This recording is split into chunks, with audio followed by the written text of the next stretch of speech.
சென்னையில் ட்ரெக்கிங் போகலாமா?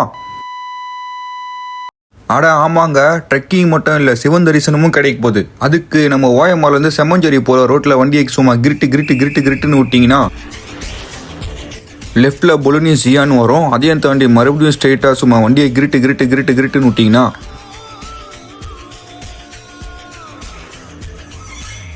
டெட் எண்டில் லெஃப்ட் எடுக்கணும்.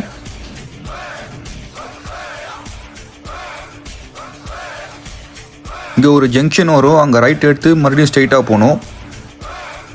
அந்த மலைக்கு தான் போகிறோம். அப்படியே ஸ்ட்ரெயிட்டாக வந்தீங்கன்னா இங்கே ஒரு போர்டு இருக்கும், ஒட்டியம்பாக்கம் மேடவாக்கம்னு. நீங்கள் யூட்டன் போட்டுக்கோங்க. இதுலேருந்து 4th லெஃப்ட் சித்தர் மலை செல்லும் மலைன்னு போர்டு இருக்கும். அங்கே லாஸ்ட்டில் பார்த்தீங்கன்னா ஒரு வாட்டர் டேங்க் இருக்குல்ல, அதான் லேண்ட்மார்க்கு. அங்கே கீழே வண்டி எங்கன்னா ஓரமாக போட்டுக்கோங்க. இதுதான் அந்த மலைக்கு போகிற வழி.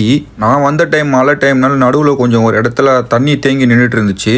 அதையும் தாண்டி அப்படியே ட்ரெக்கிங் பண்ணிட்டு போயிட்டே இருந்தோம். ஒரு மாதிரி திகிலாக தான் இருந்துச்சு. சுற்றி ஆள் நடமாட்டமே இல்லாத ஒரு காடு மாதிரி ஒரு மலை.